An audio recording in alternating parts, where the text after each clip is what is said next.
Bismillahirrahmanirrahim. Today on 10th May at the time of Fajr. আসসালামু আলাইকুম। আমাদের প্রতিবেশী দুই পরমাণু শক্তিধর রাষ্ট্র কিন্তু ইতিমধ্যেই যুদ্ধে জড়িয়েছে।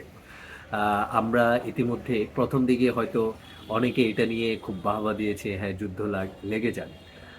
কিন্তু আলটিমেটলি যখন দুই পরমাণু শক্তিধর রাষ্ট্রের মাঝে যুদ্ধ হয়, তখন এটি বিশ্বের জন্য যেমন একটা হুমকি স্বরূপ বা ক্ষতির কারণ হয়, এবং পাশাপাশি এটি সবচেয়ে ভীতিকর এবং ক্ষতির কারণ হয় হচ্ছে পার্শ্ববর্তী যে দেশগুলো আছে তাদের জন্য। বিশেষত ভারতের পাশেই যেহেতু আমরা আছি, পাকিস্তানও খুব বেশি দূরে না।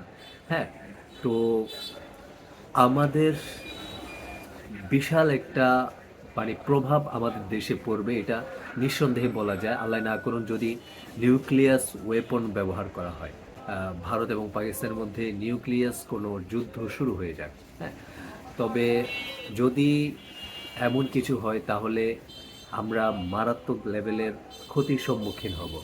আর সেই প্রাথমিক ক্ষতিগুলো কি কি হতে পারে, বা ইতিমধ্যে আমরা আস্তে আস্তে সাফার করা শুরু করছি বা করব কোন বিষয়গুলোতে, সেগুলো নিয়ে একটু আলোকপাত করব।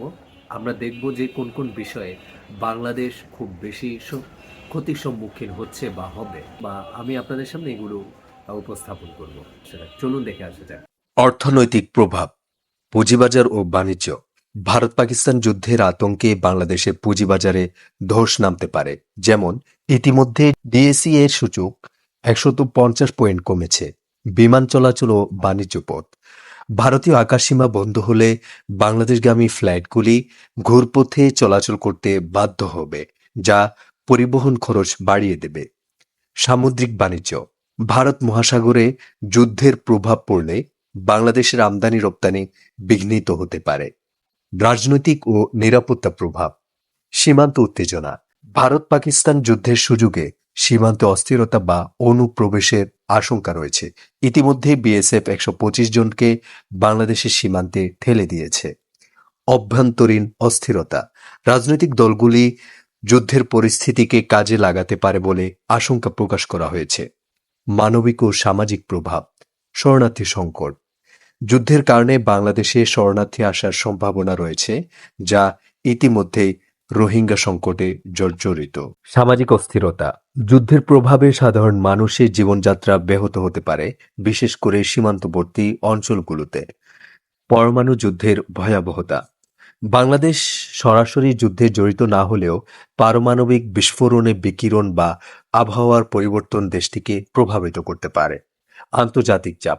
মার্কিন যুক্তরাষ্ট্রেও কিংবা রাশিয়ার মতো শক্তিধর রাষ্ট্রগুলো সরাসরি হস্তক্ষেপ না করলেও বাংলাদেশকে কূটনৈতিকভাবে সংযত থাকতে হবে। দীর্ঘমেয়াদী প্রভাব। আঞ্চলিক স্থিতিশীলতা। দক্ষিণ এশিয়ার শান্তি ও স্থিতিশীলতা বিঘ্নিত হলে বাংলাদেশের উন্নয়ন প্রকল্পগুলো বাধাগ্রস্ত হতে পারে। কূটনৈতিক চ্যালেঞ্জ। বাংলাদেশকে ভারসাম্য বজায় রেখে চলতে হবে, যাতে কোনো পক্ষের সাথে সম্পর্কের অবনতি না ঘটে।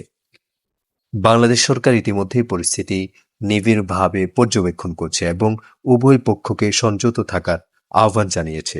আমরাও চাই শান্তিপূর্ণ একটি সমাধান, যাতে করে দুদেশই ভালো থাকতে পারে, পাশাপাশি আমাদের দেশকেও কোনো ধরনের সমস্যার সম্মুখীন না হতে হয়।